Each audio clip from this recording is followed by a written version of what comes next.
Next slide. This is the cover slide. Next slide. This is the approved budget of the Department of Budget and Management for the National Expenditure Program submitted to the House of Representatives, 902,895,000. Next slide. Next slide. So this is by class. Personal services is 23.54% of the entire budget, and that is 212,538,000. Next slide. So this is the breakdown of PS. Salaries and wages, that's 151,652,000. Other compensation,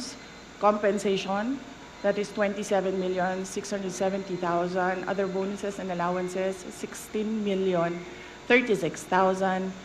Other personal benefit contributions, 3,217,000.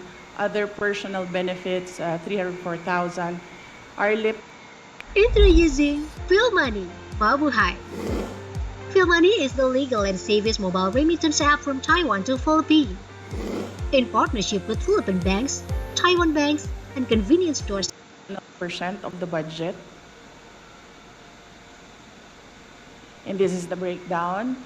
Travel expenses, 56 million. Training expenses, 3 million. Supplies and materials expenses, 288 million. Utility expenses, 8 million. Communication expenses, 10 million. Awards, rewards, and expenses of 500,000. Extraordinary and miscellaneous expenses, 620,000. Professional services, 64,237,000. General services, 39,575,000.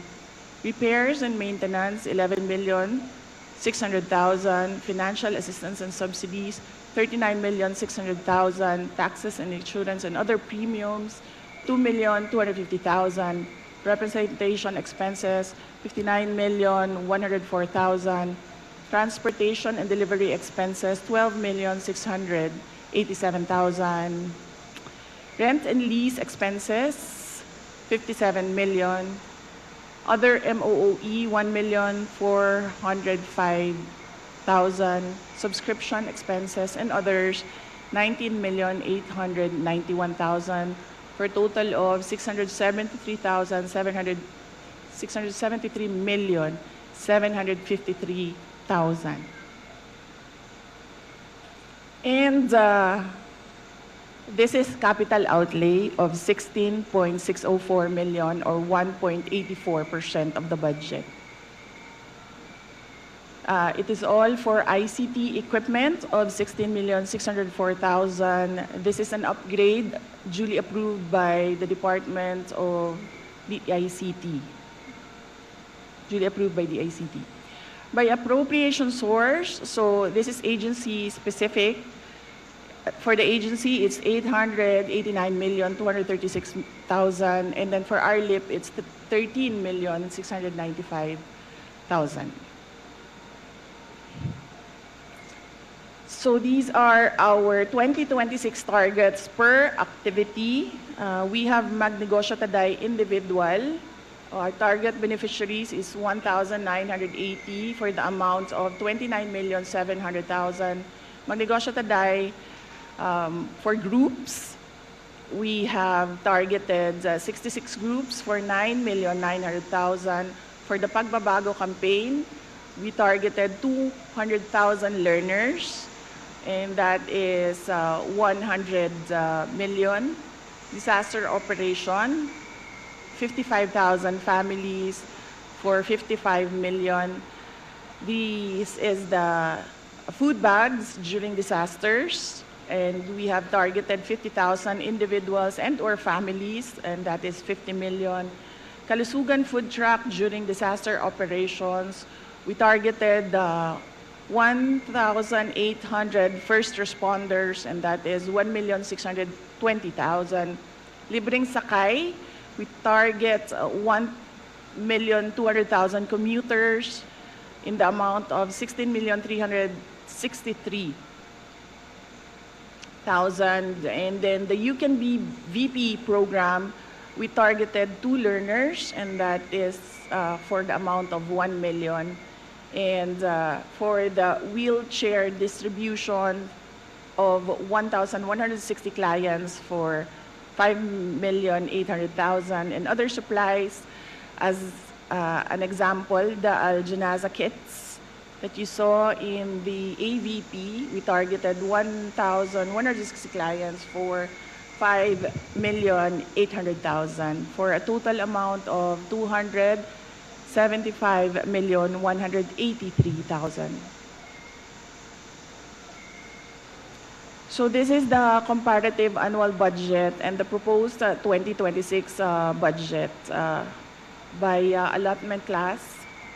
So from the year 2024 in the GAA, the total was 700,019,000. In 21, the approved budget in the GAA was 908,790,000. In 2022, the approved budget in the GAA was 713,408,000. In 2023, the approved budget in the GAA was 2,356,614. In 2024, in the GAA, it was 1,885,462,000. And for 2025, the approved budget in the GAA was 744,146,000. In 2026, as I mentioned, the approved from DBM for the NEP is 902,895,000. So this is the comparative budget in the as a graph.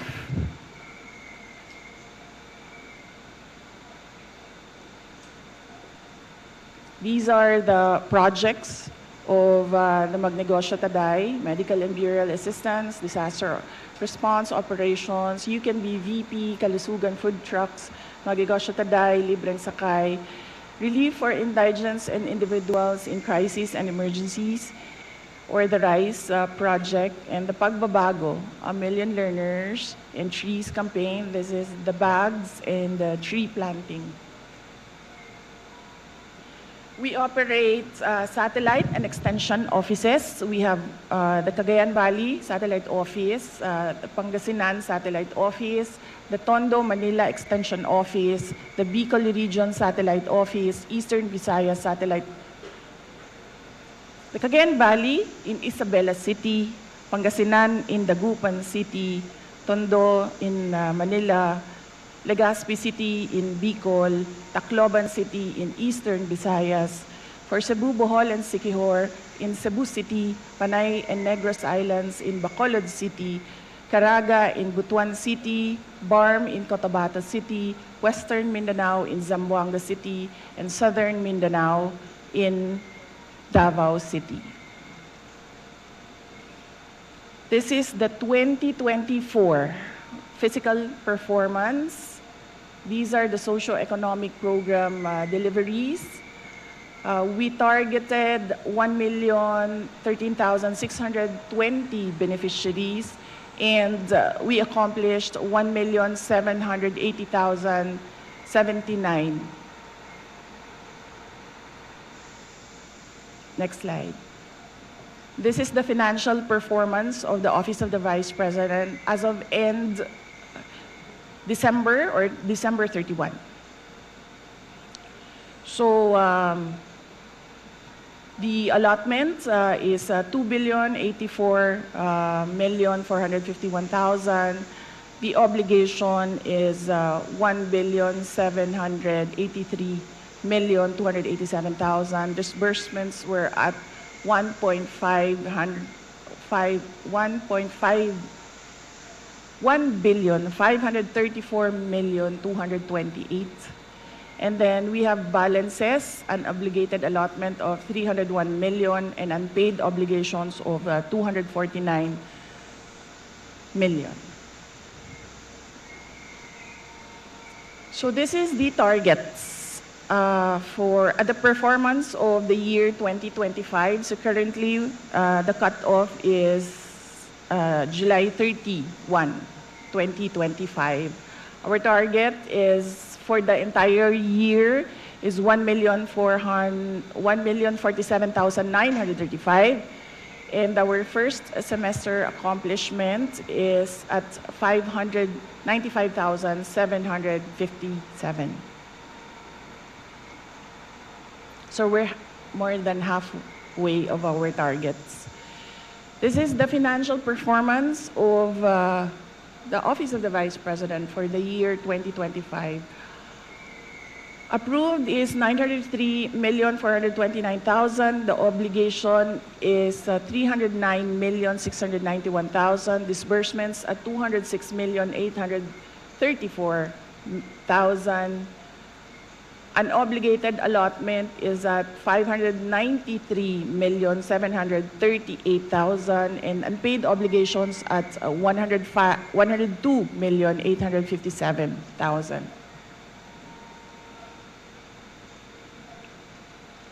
Thank you. Thank you, Madam Vice President. The committee invites questions from the members, particularly on the utilization of the previous budget and the proposed allocation for fiscal year 2026. In accordance with the long-standing and respected tradition of the House of Representatives to accord preferential treatment to the minority members, followed by the independent and majority, wala nang majority, in alternating manner. The Chair now recognizes the minority. Madam Chair.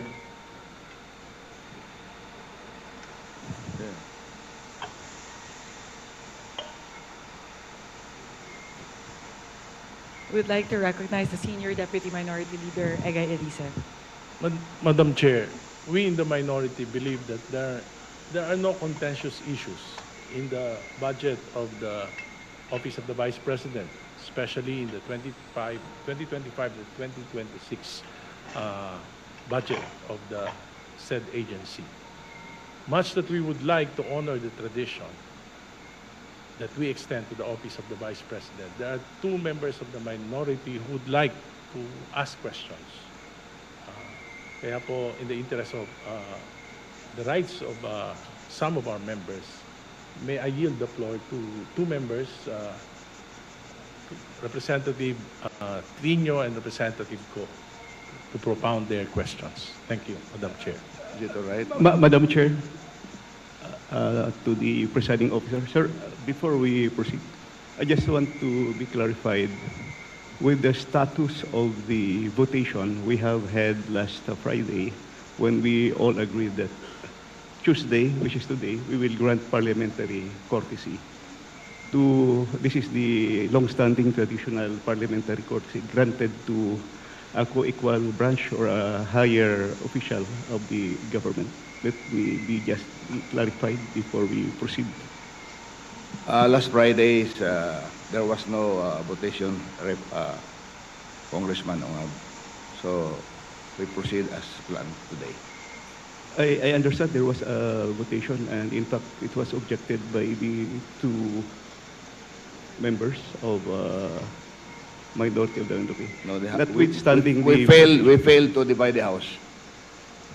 Yes, but I think we have agreed that last Friday we will provide parliamentary courtesy to the Office of the Vice President. Yes,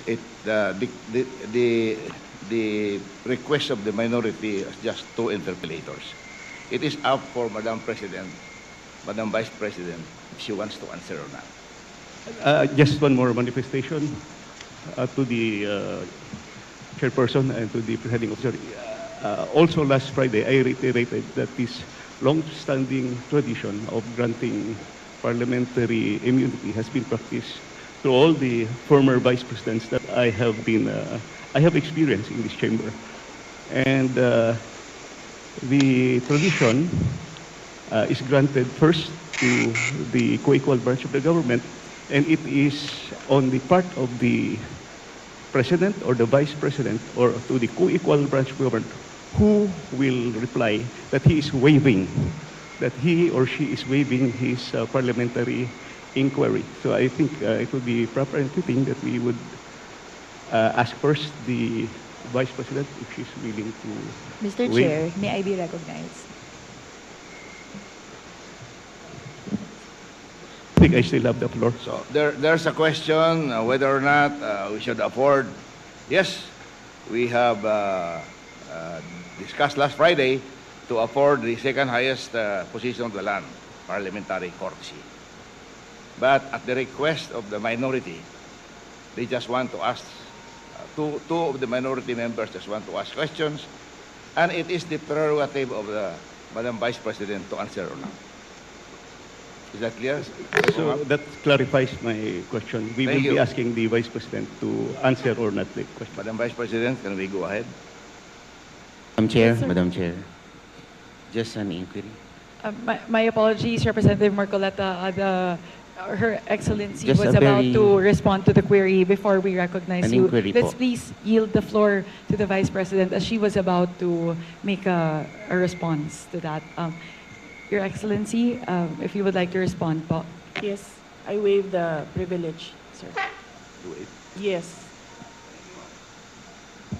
We now recognize Minority Leader Congressman Antonio Tenio.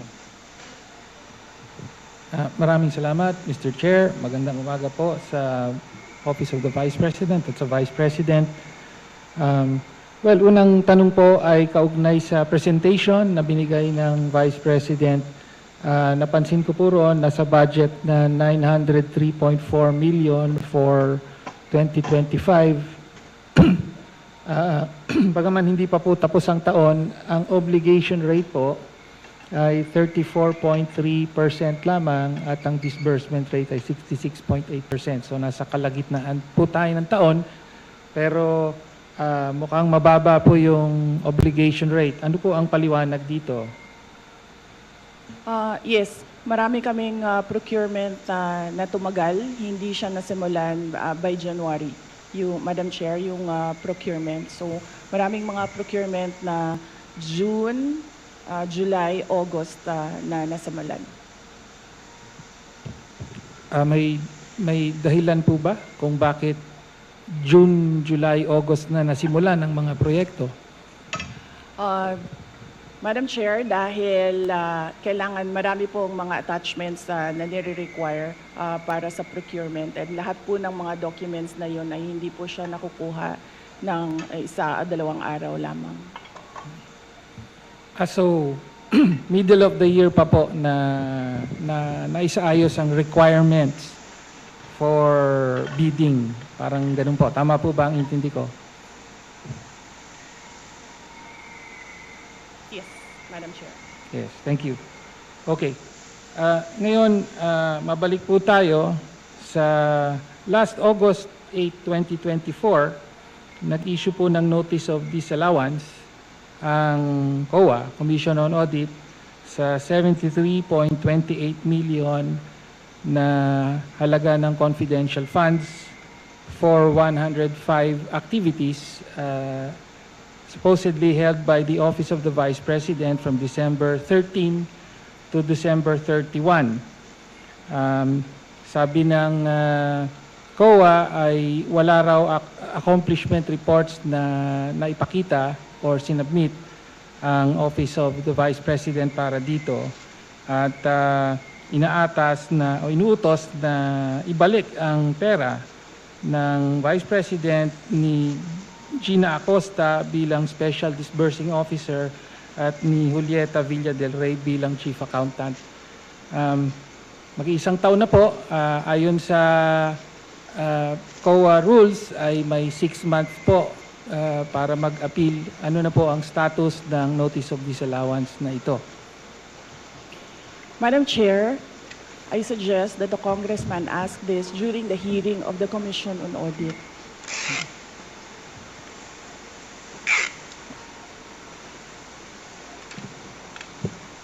Madam Chair, I'm asking the question now from the Office of the President. Madam Chair, this is a status of documents inside the Office of the Commission on Audit. So it has to be the Commission on Audit who will answer what is happening to this notice of disallowance. Nagsubmit po ba ng appeal ang Office of the Vice President sa notice of disallowance? Kung yung Congressman Tinio, kung ang notice of disallowance was rectified by COA, wala na po yun. Pero kung yung notice of disallowance ay meron na silang final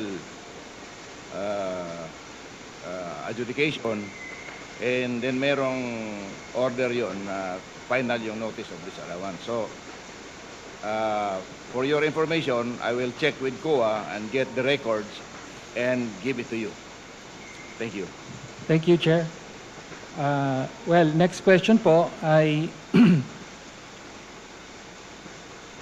kaugnay po sa notice of disallowance. Ang sabi po kasi ng COA, December 30, yung mga 105 activities na inilunsad dun sa mga dinisallaw na activities ay nangyari between December 13 to December 31.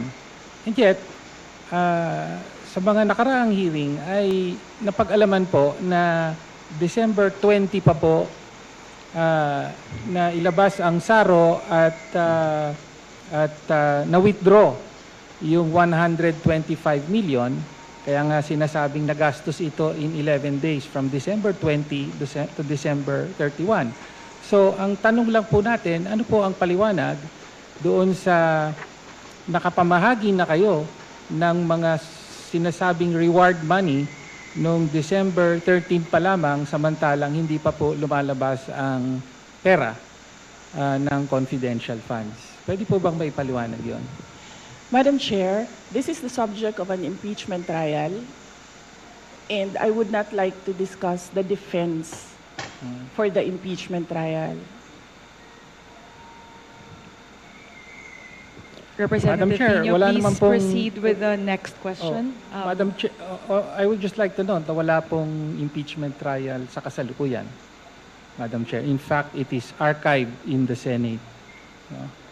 Okay, so next question na po. No?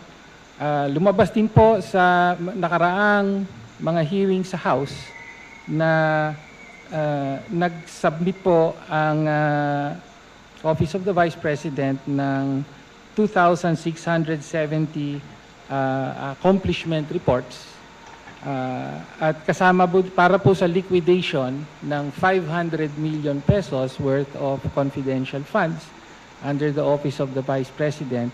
At ayon sa investigasyon ay 1,322 out of 1,992 names in the OVP ARs submitted to the PSA have no birth records. So kasama po dito yung mga pangalang Mary Grace Piatos, Fernando Tempura, meron pang Chel Jokno. No? Kindly wind up your Opo. question.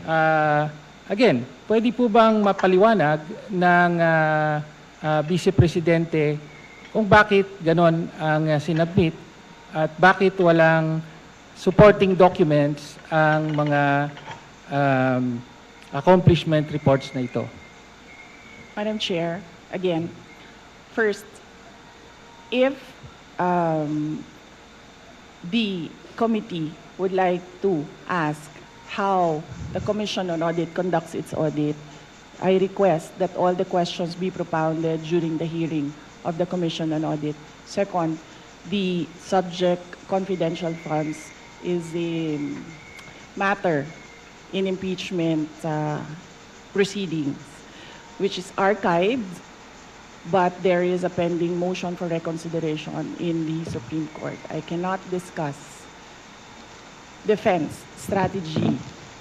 Number 3, I cannot discuss intelligence operations and cannot explain how intelligence operations are done without compromising national security. Thank you, Madam Chair. My next question. Congressman Tenyo, last question. Opo, last question. Please wind up. Opo. So, napabalita po, no, na mula July of last year hanggang sa kasalukuyan ay meron pong 13 trips ang Vice President overseas, no? Meet the Bounce Carry-On. Everything we did for phones, now for travel. Kuwait, Paris, at several po sa Netherlands. Umaabot po sa at least 60 days po na on leave ang presidente, at marami po pero hindi lahat ay sinasabing personal leave, no? So sa mga trips po na ito, ilan po ang naging personal leave at ilan ang on official duty, at magkano po ang total na budget na ginastos ng Office of the Vice President para sa mga official leave at personal leave na nangyari. So Madam the Chair, yes. last question, Madam Yes, President. yes. Madam Chair, may I ask what date do you want me to start with the destinations? July 2024. No pizza daw yun? Mr. repetitive Chair, yun. from July 2024, a personal trip to Germany. Okay. Then January 2025, July 24, we'll start? personal trip to Japan, and so on. Yes. We'll start with July 2024. So, number one, under the Civil Service Commission rules, there is no allotted leave for the President and Vice President. We cannot both file a leave. So the only thing that I need when I travel overseas is a travel authority from the Office of the President. All my travels were issued travel authority by the Office of the Vice President. And this implies that all these trips were approved by the Office of the Vice President. So,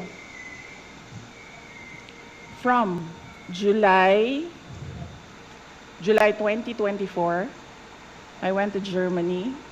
In December 2024, I went to Denmark. In January 2025, I went to Japan. In the third and fourth week of January, I went back to Japan. In February of third week and last week of February, I went back to Japan. On March, I went to Hong Kong. On March, I went to the Netherlands. On May, I went to Qatar and the Netherlands. On June, I went to Vietnam, Cambodia, and Malaysia. On June, I went to Australia. On July, I went to the Netherlands and the Republic of Korea. And very recently, from August to September, I went to Kuwait, the Netherlands, France, and Belgium. And number three, no public funds were used for all my travels. I did not charge representation. I did not charge tickets. I did not charge per dime for all my travels in the Office of the Vice President. So if you can see in the